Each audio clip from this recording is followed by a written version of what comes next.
सिंधुदुर्गात महसूल दिनानिमित्त बोलताना मंत्री नितेश राणे यांनी विविध राजकीय मुद्द्यांवर विरोधकांवर जोरदार निशाणा साधलाय। पंतप्रधान नरेंद्र मोदी यांनी दाखवलेला मनाचा मोठेपणा प्रत्येक भारतीयासाठी अभिमानास्पद असल्याचं म्हणत त्यांनी उद्धव ठाकरे आणि संजय राऊतांवर कडाडून टीका केली आहे। कोरोना काळातील परिस्थितीवरून ठाकरेंनी जनतेची माफी मागायला हवी होती असा टोला त्यांनी लगावलाय। तसंच अमित शहा यांच्यावर टीका करणाऱ्या संजय राऊतांना त्यांनी 420 म्हणत थेट आव्हान दिलंय। पाहुयात नितेश राणे नेमकं काय म्हणाले। आमच्या राज्याचे आदरणीय मुख्यमंत्री देवेंद्र फडणवीस साहेबांच्या नेतृत्वात आमचं सरकार अतिशय पारदर्शक पद्धतीने आमच्या राज्याला एक प्रगतशील राज्य बनवण्याच्या दृष्टिकोनातून पावलं उचलत आहे। आणि त्या पूर्ण प्रवासामध्ये आमच्या महसूल खात्याचं डिपार्टमेंटचं अत्यंत महत्त्वाचं काम आहे आणि जबाबदारी आहे।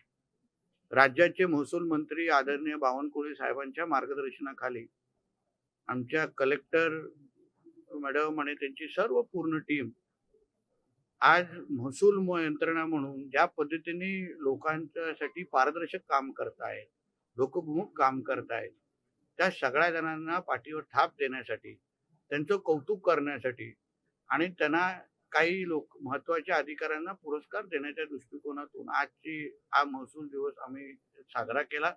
मला विश्वास आहे की आजचा दिवस हा निश्चितपणे त्यांच्यासाठी प्रेरणादायी असेल आणि आमच्या सिंधुदुर्ग जिल्ह्याच्या विकासामध्ये त्यांचं योगदान वाढेल असं माझा ठाम विश्वास आहे। सर, जंतर-मंतरवरील घटनेनंतर पंतप्रधान नरेंद्र मोदी यांनी अनेक व्हिडिओ पुढे टाकले, त्यामध्ये ते म्हणतात की काही आंदोलकांनी मला माझ्या आईवरला शिवाय दिला होता, मात्र रुब्रिक त्यांचा होणं साहजिक आहे, तर माफ करतो। हा आमच्या आदरणीय पंतप्रधान साहेबांचा मोठेपणा आहे। शेवटी कुटुंबीय प्रमुख म्हणून त्यांनी अशा पद्धतीची भूमिका घेणं म्हणजे नागरिक म्हणून, भारतीय म्हणून आपल्याला अभिमान वाटलं पाहिजे की आज आपल्या देशाचे नेतृत्व अशा जबाबदार आणि सुसंस्कृत माणसाकडे आहे, ज्यांनी जे काही व्हिडिओ केले गेले, त्यांना वैयक्तिक त्यांच्यावर टीका टिप्पणी केली, त्यांच्या आईंवर बोलल्यानंतर पण असं कोण क्वचितच असेल जेव्हा एवढं मनाचा मोठेपणा दाखवेल। आणि त्याच्यामध्ये पण जो एक आदर्श आमच्या आदरणीय पंतप्रधानांनी दाखवून दिलेला आहे, मला एक भारतीय म्हणून मला अभिमान वाटतो की माझ्या देशाचे पंतप्रधान हे आदरणीय नरेंद्र मोदी साहेब आहेत, हे मी आवर्जून सांगतो। त्यावरूनच संजय राऊतांनी टीका केली आहे, ते म्हणतात की ही त्यांना अवधसा आठवलेली आहे आणि त्यांनी शरणागती केली।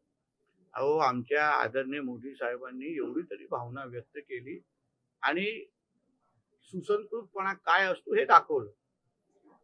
संजय राजाराम राऊतांचे जेव्हा मालक राज्याचे मुख्यमंत्री होते तेव्हा त्यांच्या मुख्यमंत्री काळामध्ये ज्या लोकांच्या कोरोनाच्या निमित्ताने जीव गेला, असंख्य पत्रकार बांधवांना खोटे केसेस टाकले गेले, समाजामध्ये तेढ निर्माण करण्याचा जो प्रयत्न केला, त्याबद्दल त्यांच्या मालकाने कधीच जनतेची माफी मागितली नाही।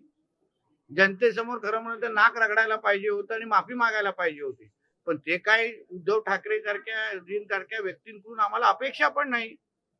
हा संस्काराचा विषय असतो आणि म्हणून संजय राजाराम राऊतनी दुसऱ्या लोकांना सल्ले देण्यापेक्षा मातुश्रीमध्ये जावं आणि थोडं सुसंस्कृत तिसऱ्या माळ्यावर जावं, उद्धवजींकडे जावं, तर थोडी सुसंस्कृतपणाचा संस्काराचे काही सल्ले द्यावे। अमित शहा यांची टीका करताना संजय राऊतांनी तडीपार गुंडा असं देखील म्हणलं। मग हा संजय राजाराम राऊत हा 420 आहे हेच आम्हाला म्हणायला लागेल। पत्राचारीच्या केसमध्ये ज्याच्यावर मराठी कुटुंबियाचं घर हडपण्याचं ज्याच्यासाठी तो जेलमध्ये जाऊन आला, तर हा श्री 420च आहे। आणि म्हणून अशा पद्धतीच्या 420 आमच्या देशाच्या गृहमंत्र्यांवर टीका करण्याची त्याची लायकीच नाही आहे। अहो, लोकांना खिचडीमध्ये पैसे खाणारे, गोरगरिबांसाठी जी खिचडी होती त्याच्यातून पैसे खाणारे ह्याच्यासारखा 420 ह्यांनी आमच्या देशाच्या गृहमंत्र्यावर बोलण्याची हिंमतच करू नये। परीक्षा सुधारणा विधेयकावरती राष्ट्रपती द्रौपदी मुर्मू यांनी स्वाक्षरी केली आपल्या भागात। निश्चित पद्धतीने, कारण का जो शब्द आदरणीय पंतप्रधानांनी देशाच्या तरुणांना दिलेला आहे की हा जो नीट संदर्भात घडलेला प्रकार हा परत कधीच आमच्या देशामध्ये होणार नाही, कोण करण्याचा विचार पण करेल तर त्याचे हात कापतील, अशा पद्धतीचा आदर्श बोलण्यापलीकडे कृतीतून दाखवण्याचं काम आमच्या केंद्र सरकारने केलेलं आहे आणि त्याच्यावर आदरणीय राष्ट्रपती मॅडमनी शिक्कामोर्तब केलेला आहे। अमित शहा दौऱ्यावर आहेत पुण्याच्या. काँग्रेस आणि वंचितकडनं आंदोलन केलं जाते रस्त्यावर उतरून. नाही, कारण का ते रस्त्यावरचेच लोक आहेत ना. देशाच्या गृहमंत्र्यांचं खरं म्हटलं तरी अभिनंदन करण्यासाठी रस्त्यावर उतरायला पाहिजे.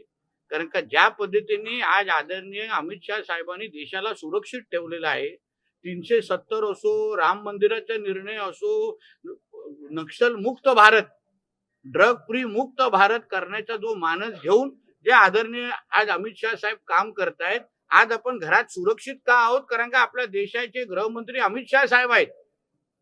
म्हणून रस्त्यावर उतरून खरं म्हणजे फुलं घेऊन फुलांचा हार अमित शहा साहेबांवर टाकलं पाहिजे. कारण का काँग्रेस आणि वंचितचे नेते तुम्ही नंतर आहात, पण तुम्ही आज जे घरात जे सुरक्षित आहात ना, त्याचं मुख्य कारणच आहे की देशाचा गृहमंत्री सक्षम आहे, कणखर आहे. यासाठी खऱ्या अर्थाने त्यांचं अभिनंदन करण्यासाठी रस्त्यावर उतरलं पाहिजे. अभिजित दिपकेने एका मुलाखतीत असं म्हटलंय की या पुढचं आंदोलन असेल ते ईव्हीएम आणि इथेनॉल मिश्रित पेट्रोल. बघा आता कोणी कशाबद्दल, देशामध्ये लोकशाही आहे, कोणाला लोकशाही सारख्या देशामध्ये कोणाला कशाबद्दल आंदोलन करायचं प्रत्येकाला त्याचं स्वातंत्र्य आहे. आम्ही कसं म्हणू की त्यांनी आंदोलन या विषयावर करावं की नाही करावं? त्यांना वाटतं असेल की ह्याच्यावर आंदोलन करायचं, त्यांनी करावं. त्यावर सरकार म्हणून किंवा त्या पद्धत जी जबाबदार यंत्रणा आहे त्या त्याला उत्तर देतील.